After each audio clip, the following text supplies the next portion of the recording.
ململانەی کورد و تورک لە باکوور لە سەرەتاوە هەتاوەکو ئەمڕۆ لەم بەرنامەیەدا قسە لەسەر ئەم بابەتە گرنگە دەکەین.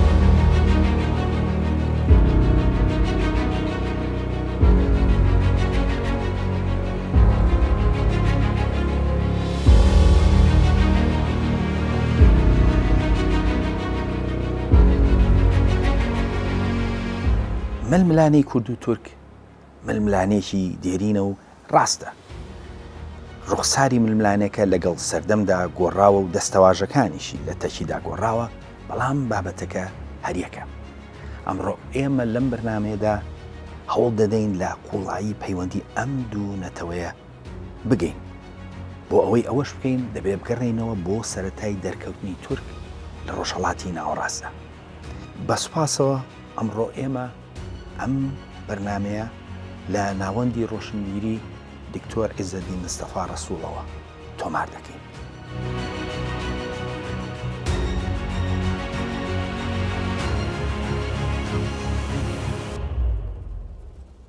بۆ تێگەیشتن لەم بابەتە دەبێت بگەڕێینەوە بۆ سەدەی دێمی زاینی. لەو سەردەمەدا باکووری کوردستان کە لەبەر کورتی بەرنامەکە بابەتی سەرەکیمانە، بەشێکی بەدەست ڕۆم و بەشێکی بەدەست کوردەوە بوو. دەوڵەتی ڕۆمی بێزانتی بەشی زۆری وڵاتی تورکیا و بەشێک لە باکووری کوردستانی بەدەستەوە بوو. بەڵام کوردیش لە مووسڵەوە هەتاوەکو دیاربەکر و سەریکانی و ئورفە و ماردین زۆر جار بەدەست خۆیانەوە بوو. مێنشین و دەوڵەتە کوردیەکان زۆر بوون، بەڵام یەکێک لەو دەوڵەتە گرنگانەی کە لەوێدا بوو دەوڵەتی دۆستەکی بوو کە بە مەروانیش ناودەیانرێت. ئەم دەوڵەتە هێندە بەهێز بوو کە مووسڵیشی لە عەباسیەکان وەرگرتەوە و تەنانەت میری کورد باز خۆی ئامادەکرد بوو بۆ گرتنی بەغدا. دەوڵەتەکە پەیوەندیشی لەگەڵ ڕۆمدا هەبوو، هەندێک جار لە جەنگدا بوو لە تەکیان و هەندێک جاری تر ڕێکەوتن نامەی ئاشتی دەساڵەی لەگەڵدا واژوو دەکردن. بوونی کورد لە نێوان عەباسی و ڕۆمدا پەیوەندی لە نێوانیاندا دروست کردبوو. بۆ نمونە لە سەدەی دێمی زاینیدا ئیبن زەحاک واتە کوڕی ئەژدەهاک کە میرێکی کورد بوو، قەڵایەکی لە نزیک شاری مێرسینی ئەمڕۆی تورکیای بەدەستەوە بوو لەسەر دەریا. ئەو ئاینی خۆی گۆڕی بوو بۆ ئاینی کریستیان، لەبەرەوە ئیمپراتۆری ڕۆم پشتگیری دەکرد. دواتر عەباسیەکان هێرشیان کردە سەر و کوشتیان. بەو جۆرە کورد بەشی گەورەی وڵاتی خۆی لە باکووردا بەدەستەوە بوو، بەڵام بە شێوەی بەش نەک وەک یەکیانی یەکگرتو. هەتاوەکو ئەو کاتە تورک لە هاوکێشەکەدا نەبوون و نەهات بوونە ناو ململانێکانەوە. ئەوەش بۆ ئەوە دەگەڕایەوە کە نەتەوەی تورک لە ئاسیا دەژیان و نیشتیمانی خۆیان لەوێ بوو.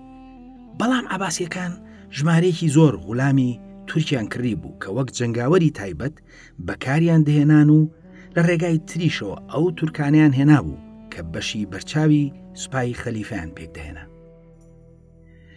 شعری شاعیرێکی کورد کە لەو سەردەمەدا نووسراوە بەشێک لەو هەلومەرجەی کورد دەخاتە ڕوو. زیاتر لە 1000 ساڵ لەمەوبەر شاعیری کورد حوسەینی بەشنەوی ئاماژە بەوە دەکات کە هۆزی بەشنەوی ئەوان هاوکاری بازی کورد و دەوڵەتە کوردیەکەی دەکەن لە بەرچاوی عەرەب و عەجەمدا. بەشنەوی دەڵێت: البەشنەویەة ئەنصار لدەولەتکم وليس في ذا خفا في العجم والعرب.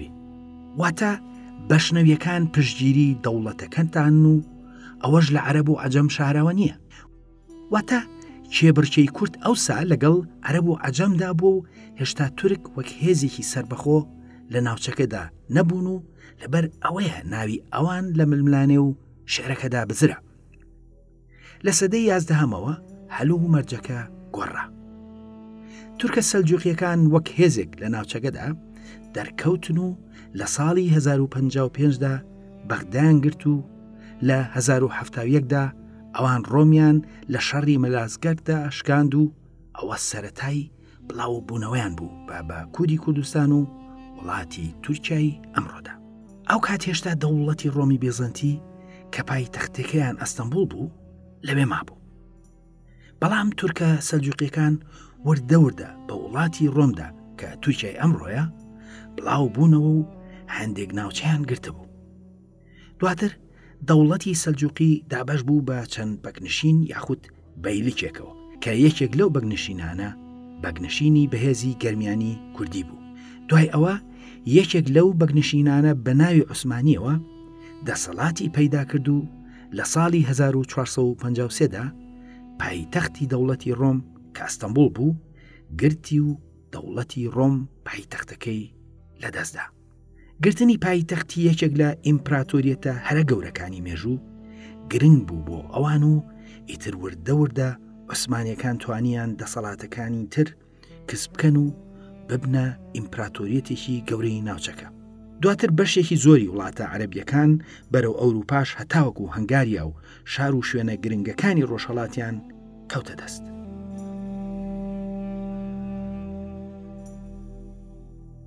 دەوڵەتی عوسمانی بەو جۆرە بوو بە حکومڕانی گەورەی ناوچەکە و ئیمپراتۆریەتێکی گەورەیان دامەزرات. ئەم دەوڵەتە ڕۆژ بە ڕۆژ سنووری لە فراوان بووندا بوو. بەڵام دواتر گۆڕانکاریەک لە ڕۆژهەڵاتی ناوەڕاستدا ڕوویدا کە بووە هۆی ئەوەی سنوورێک لە ناوچەکەدا بۆ ئەم دەوڵەتە دابنرێت. لەگەڵ فراوانبوونی دەسەڵاتی عوسمانیدا لە ساڵی 1501دا شا ئیسماعیلی سەفەوی تەورێزی گرت و خۆی وەک شا ڕاگەیان. دواتر جەنگی چاڵدێران لە ساڵی 1514دا لە نێوان ئەوان و عوسمانیدا ڕوویدا. ئەو جەنگە سروونی نێوان ئەو دوو دەوڵەتەی دروست کرد و ئەمە وای کورد کە خاشی کوردستان ببێتە مەیدانی جەنگی ئەم دوو هێزە. ڕاستە دەسەڵاتی ئەم دوو هێزە دەگەیشتە کوردستان، بەڵام کورد لە هەردوو بەشەکەدا خۆی حکومڕانی خۆی دەکرد. بۆ نمونە لەو بەشەی کوردستان کە لە سنووری عوسمانیدا بوو بێنشینی وەک هەکاری، بۆتان، بادینان، سۆران، بابان، بەدلیس و چەندینی تر هەبوون. ئەمانە دەسەڵاتی سربەخۆ و نیمچە سربەخۆیان لە نێوان ئەو دوو دەوڵەتەدا هەبوو. زۆر جاریش جەنگ لە نێوان ئەوان و لەگەڵ سەفەوی و عوسمانیدا ڕووی دەدا. عوسمانیەکان بەهۆی فراوانی دەسەڵات و هەمە جۆری نەتەوە و ئاینەکان کە حکمیان دەکرد تا ڕادێک جۆرێک لە سربەخۆیی لە ناوچەکانیاندا هەبوو.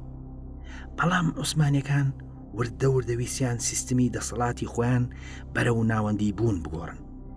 لە ئەنجامدا مینشینە کوردیەکانی وەک بۆتان، هەکاری، سۆران، بابان و چەندینی تر کەوتنە بەر هێرشی عوسمانیەکان و لە ناوڕاستی سەدەی 19دا میرنشینە کوردیەکان هەمویان یەک لە دوای یەک کۆتاییان پێهێنرا.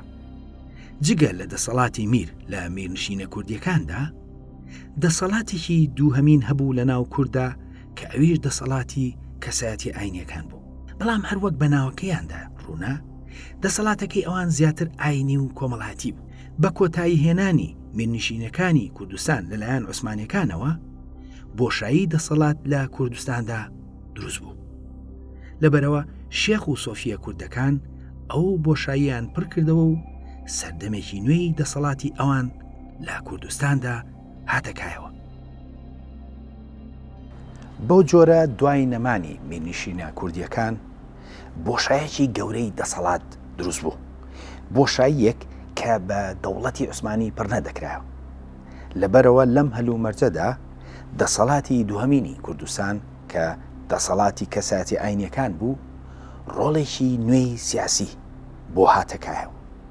ئەم کەسایەتیە ئاینی کوردانە کە تازە ڕۆڵی سیاسیان بۆ دروست بوو هەندێکیان نەقشبەندی و هەندێکی تریان قادری بوون کە ئەوە دوو ڕێچکە سۆفیگەریە سەرەکیەکانی کوردستان بوون. بۆ نمونە شێخ عوبەیدوڵڵای نەهری نەقشبەندی بوو، شێخ سەعیدی بیران نەقشبەندی بوو و شێخ سەعیدی حەفید قادری بوو چەندینی تر.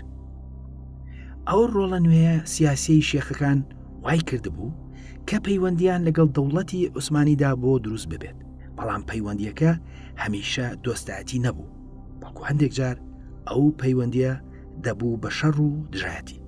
ئەوە هەلومەرجی کورد بوو لەو سەردەمەدا، بەڵام هەلومەرجی عوسمانیەکانیش زۆر بارە نەبوو. لە سەدەی 19دا دەوڵەتی عوسمانی زۆربەی خاکەکەی ژێر دەسەڵاتی لە دەستدا بوو، ئەم دەوڵەتە ڕۆژ بە ڕۆژ لاوازتر دەبوو. کاتێکە سوڵتان حەمید هاتە سەر دەسەڵات، ئەو لاوازیە بەلایانی ئابووری و سەربازی و زۆر لایانی ترەوە دەرکەوتوو بە شێوەیەک کە نازناوی پیاوە نەخۆشەکەی ئەوروپای وەرگرت بوو.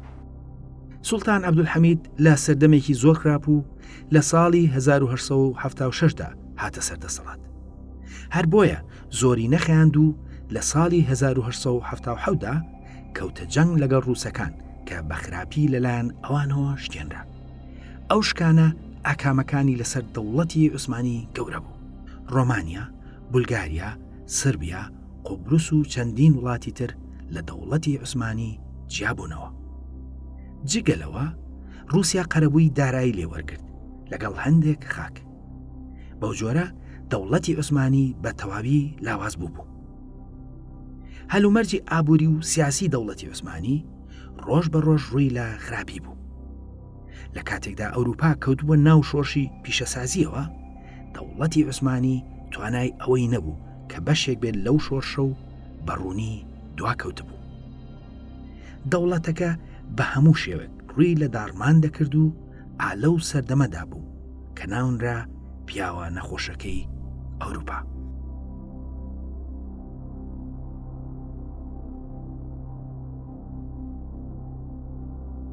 لەو هەلومەرجە خراپەی دەوڵەتی عوسمانیدا بەشێکی گەورەی کوردستان لەژێر دەستی عوسمانیەکاندا بوو.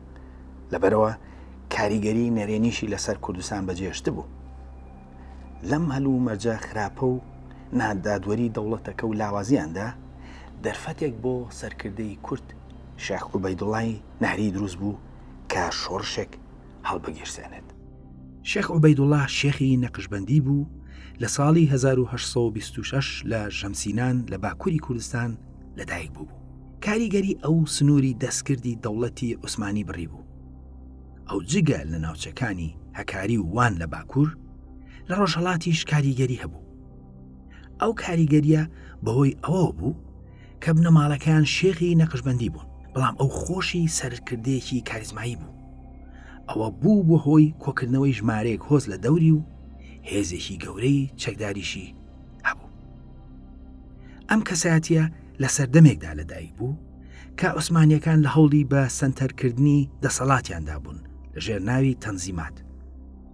لەوێدا عوسمانیەکان وردە دەسەڵاتە ناوچەییە کوردیەکانیان کەم دەکردەوە و سیستەمی حکومڕانی خۆیان دەگۆڕی و دەسەڵاتیان لە کورد وەردەگرتەوە. ئەمە بوو بۆ هۆی کێشە لە نێوان سەرکردە کوردە ناوچەیەکان کە زۆربیان شێخی ڕێچکەی سۆفیگەری بوون لەگەڵ دەوڵەتی عوسمانیدا. هەلومەرجی دارایی و سیاسی عوسمانیش هێندەی تر بوو بە هۆی ناڕەزایی ئەوان. شێخ عوبەیدوڵا لە هەردوو دەوڵەتی عوسمانی و قاجار تەواو بێسار بوو و نیازی خۆی بۆ سربەخۆیی خسپۆڕوو. ئەو لە نامەیەکیدا بەڕوونی ئاماژە بەوە دەکات و دەڵێت نەتەوەی کورد گەلێکی دابەشکراوە، ئاینیان جیاوازە لە هی ئەوانی تر، یاسا و نەریتەکانیان تایبەتن.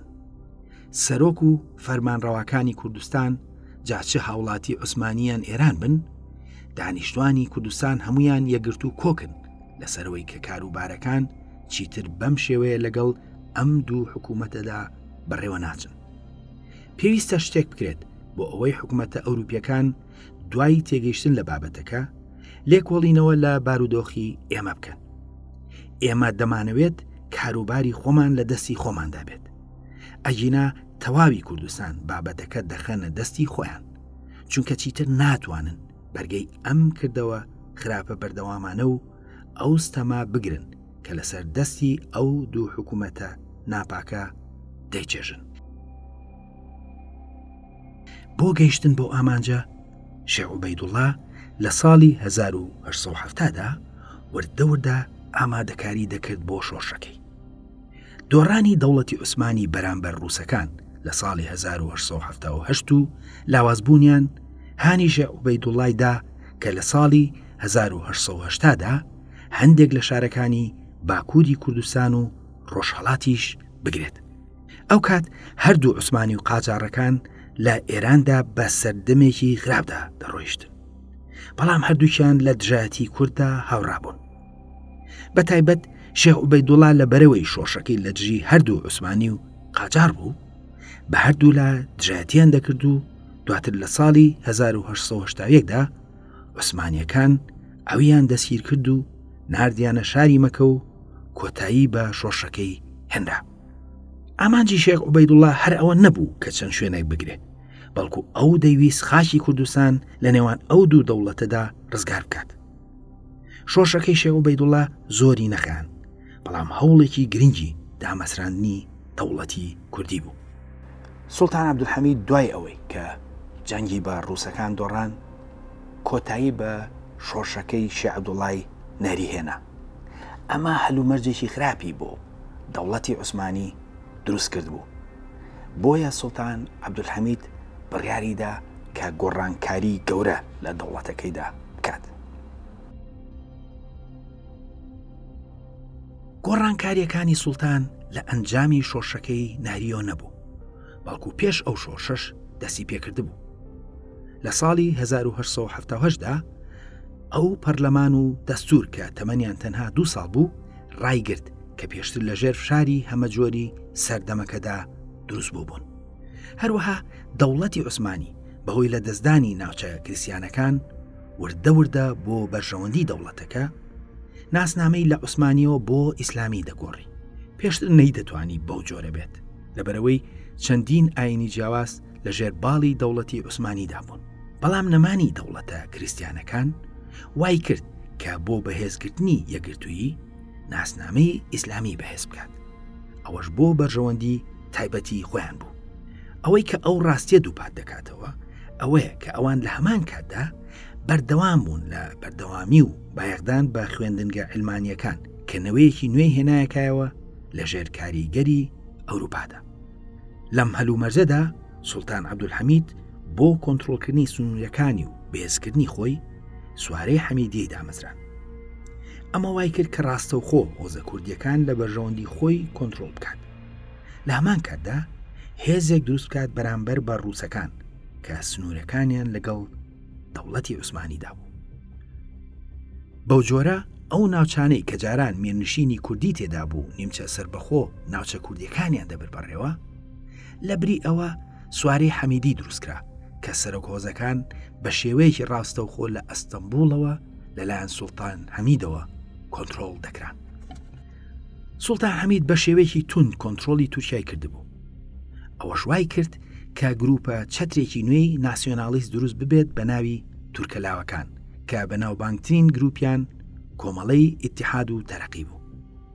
ئەو کۆمەڵەیە بەشی زۆری ئەندامەکانیان لە خوێندنگە تازە ئەلمانیەکانی دەوڵەتی عوسمانیەوە هاتبوون. سوڵتان عەبدولحەمید بۆ خزمەتی دەوڵەتەکەی ڕووی کردبووە ناسنامەی ئیسلامی لە کاتێکدا کە گروپەکانیی ئەو لە ناو دەوڵەتی عوسمانیدا ڕویان کردبووە ناسیۆنالیزم و ئەلمانی.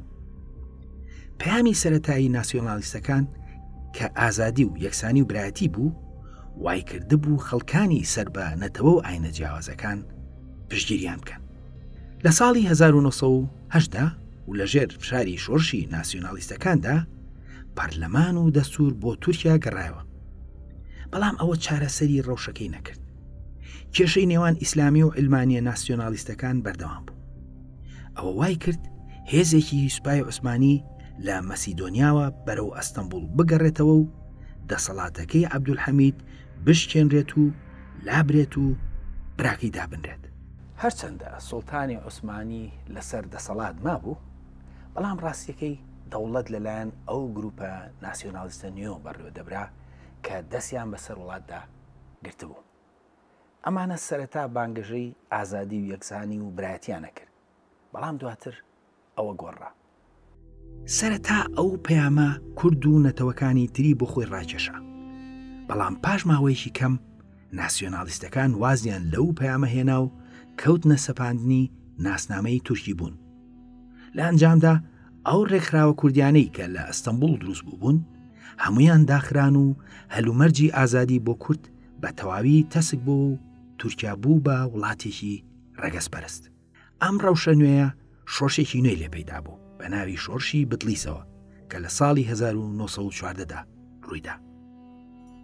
بەڵام سوپای عوسمانی بە شێوەیەکی دڕندانە کۆتایی بەو شۆشە هێنا. ئەم شۆشە ئەوەی خستە ڕوو کە ناسنامە نوێ تورکیەکەی دەوڵەتی عوسمانی بە هەموو جۆرێک کورد دژی بوو.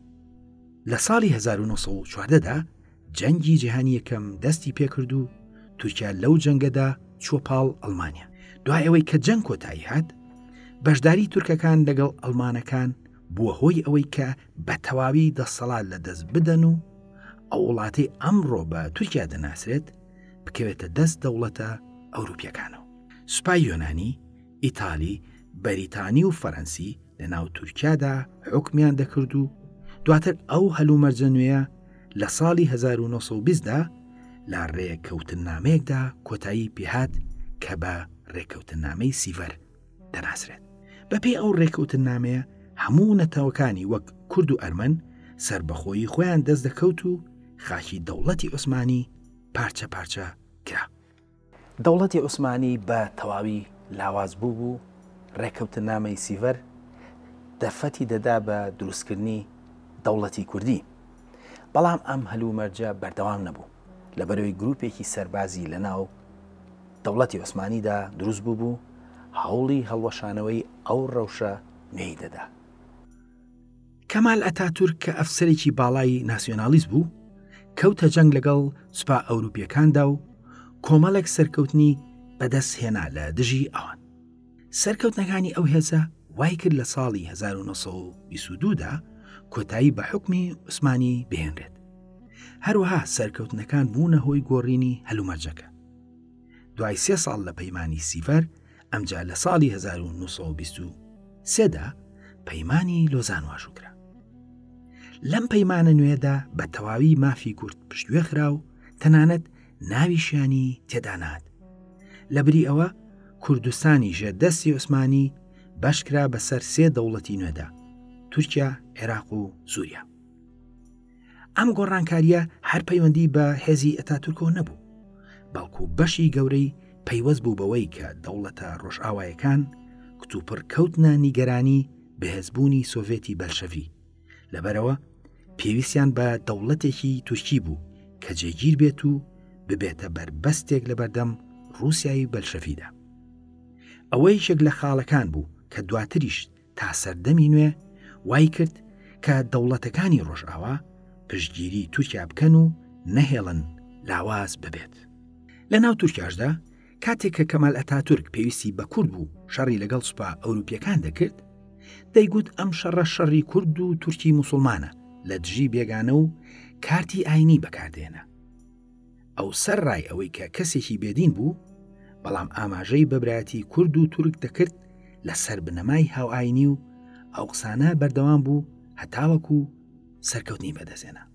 دواتر ئەو مافە گەورەی کە لە سیڤەردا درابوو بە کورد لە لۆزاندا بە تەواوی پشتگوێ خرا و ئەمجا تورک بوون بە شێوەیەکی زۆر تونڕەوانە باڵی کێشا بەسەر هەموو سیاسەتی کۆماری تورکیای نوێدا. لە تورکیای کەمال ئەتاتورکدا یەک نەتەوە هەبوو، ئەویش تورک بوو. هەموو شتێکی کوردی و وشەکانی کورد و کوردستان قەدەغەکران. دەوڵەتی تورکی و دەستگاکانی بۆ سڕینەوەی نەتەوەی کورد کاری دەکرد. بەو شێوەیە دەوڵەتەکە لەسەر بنەمای ئەلمانیەت و سەپاندنی ناسنامەی تورکی دامەزرا. لەلایەکەوە خانەقای سەرکردە سۆفیەکانی کورددا دەخران و لەلایەکی ترەوە فەرهەنگ و زمانی کوردی قەدەغە دەکرا. بەو جۆرە کۆماری تورکیا پایە بنەڕەتیەکانی دژایەتی کوردبوون بوو. وەک ئاماژەی پێکرا لە دوای ساڵی 1923 و دامەزرانی کۆماری تورکیاوە هەوڵی توانەوە و لە ناوبردنی نەتەوەی کورد دەدرێت. ئەو ڕەوشە خراپە وای کرد کە زۆر کەسایەتی کوردستان بەجێ بهێڵن و ڕووبکەنە دەرەوەی وڵات. لە ناویشەوە هەندێک لە سەرکردە ئاینیە کوردیەکان لە هەوڵی بەرپاکردنی شۆڕشدا بوون. یەکەمیشیان شۆڕشی شێخ سەعیدی پیران بوو.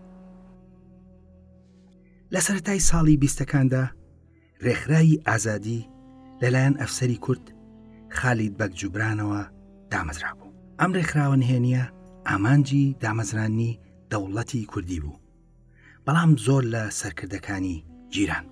ئەمە وای کرد کە ڕێکخراوەکە شێخ سەعیدی پیران وەک سەرکردەی گەورەی خۆیان دابنێن. شێخ سەعید سەرکردێکی ئاینی نەقشبەندی بوو لە ساڵی 1865 لە باکووری کوردستاندا لەدایک بوو. ئەو خاوەن هەزاران موریدی خۆی بوو. لە ساڵی 1925دا شۆڕشی دژی ئەو سیستەمە نوێی دەوڵەتی تورکی ڕاگەاند. شۆڕشەکە کە هێزێکی گەورەی چەکداریان هەبوو چەند ناوچەیەکیان گرتە دەست. ئەوان هەوڵیاندا کە شاری دیاربەکریش بگرن و بیکەنە ناوەندی شۆڕشەکە، بەڵام لەوەدا سەرکەوتوو نەبوون. شکستی نەگرتنی دیاربەکر بوو بەمایی ناومێدی شۆڕژگێڕان. دواتر تورکەکان وەک هەموو جارێک کاردانەوەی توندیان هەبوو، شۆڕشەکان بە شێوەیەکی دڕندانە دامرکاندەوە و ژمارەیەکی بەرچاو بوونە قوربانی و دواتر شێخ سەعید و چەندین سەرکردەی تری شۆڕشەکە لە سێدارە دران. لە سەردەمی کۆماری تورکیادا کورد بە شێوەیەکی زۆر ناشین جاتی دەکرا. ئەمە وای کرد سەرڕاوی کە شۆڕشەکەی شێخ سەعیدی پیران بە شێوەیەکی دڕندانە کۆتایی پێێنرا، بەڵام کورد کۆڵ نەدات و لە هەوڵەکانی بەردەوام بێت. شۆڕشی شێخ سەعید بوو بە ئەزمونێک بۆ کورد و هەوڵدرا کەوانە لە هەڵەکانی ئەو شۆڕشە وەربگیرێت و جارێکی تر شۆڕش دەست پێ بکرێتەوە.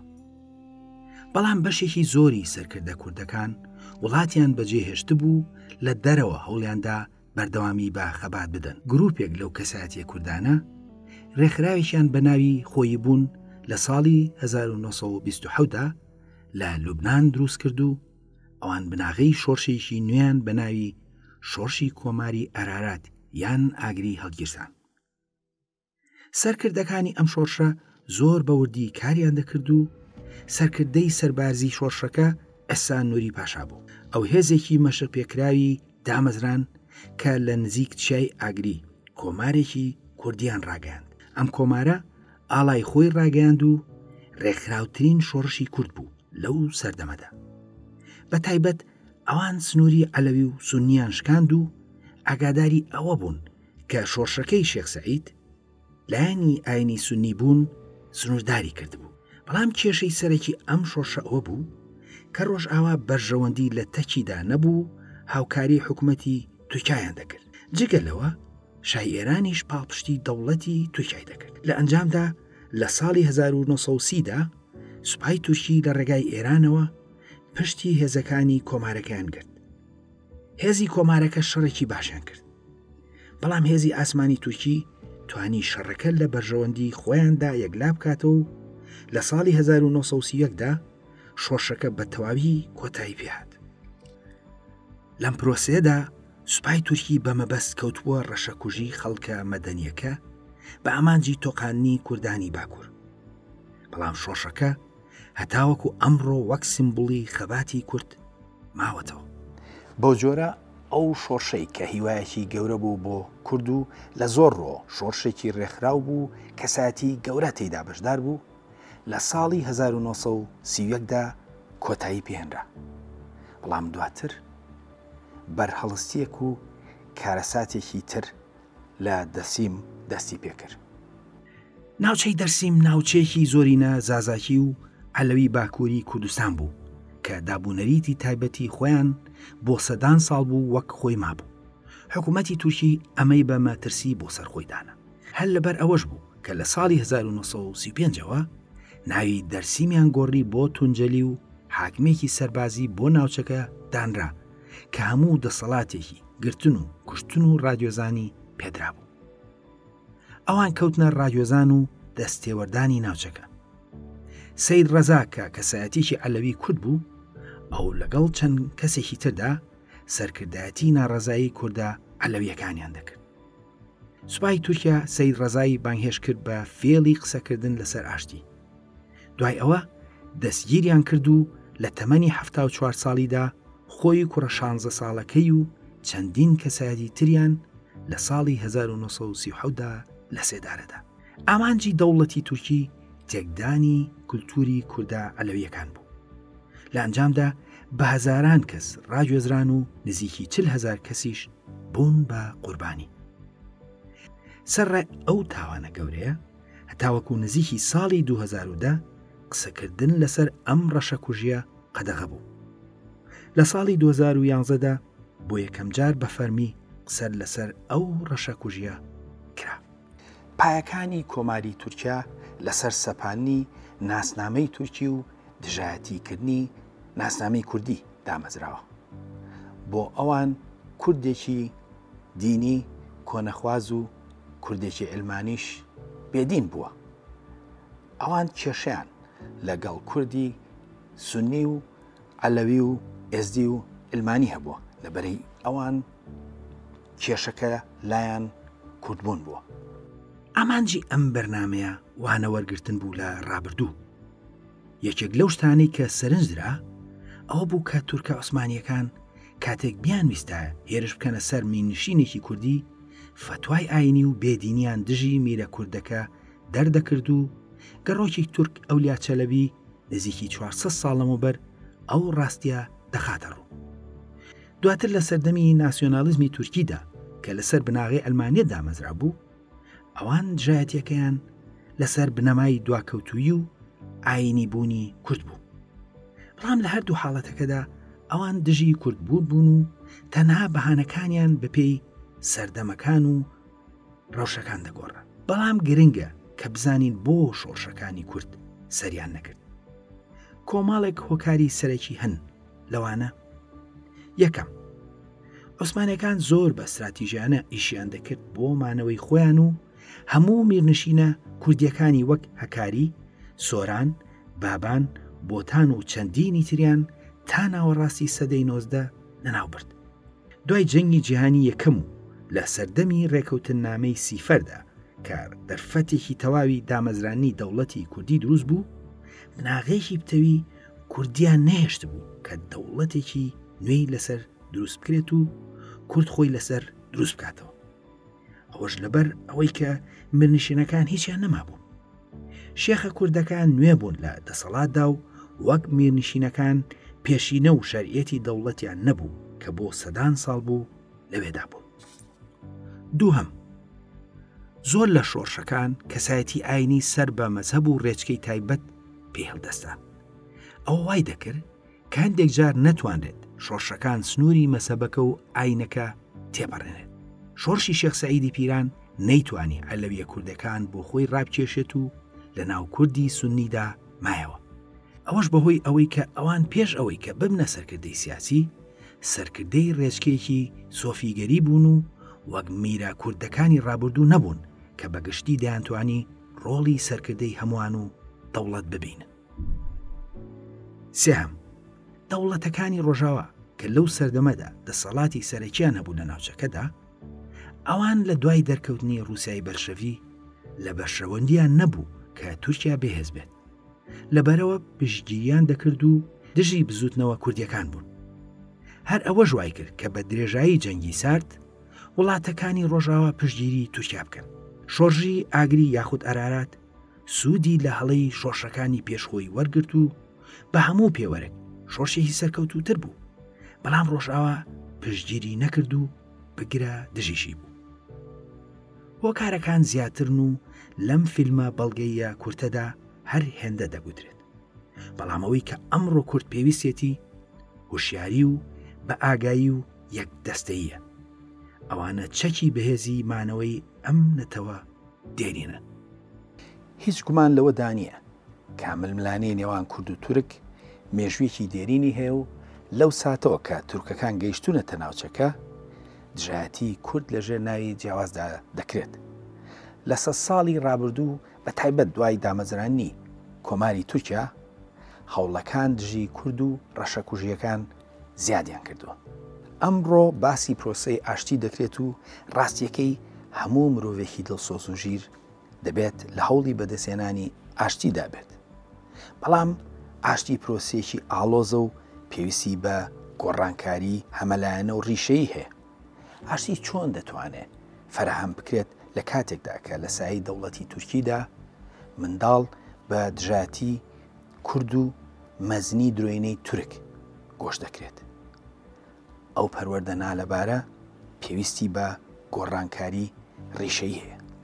بە دڵنیایی ئاشتی پێویستی بە گۆڕانکاری ڕیشەیی و هەمەلایەنە هەیە. بەڵام بۆ گەیشتن بۆ سەقامگیریەکی درێژخایەن ئەوە دەبێت کورد وەک هەر نەتەوەیەکی سەر ئەم گۆی زەویە دەوڵەتی سربەخۆی خۆی هەبێت هەتاوەکو ئەوە نێتە دی ئەوە ئاشتی درێژخایەن شتێکی مەحاڵە تا بەرنامەی تر خواتان لەگەڵ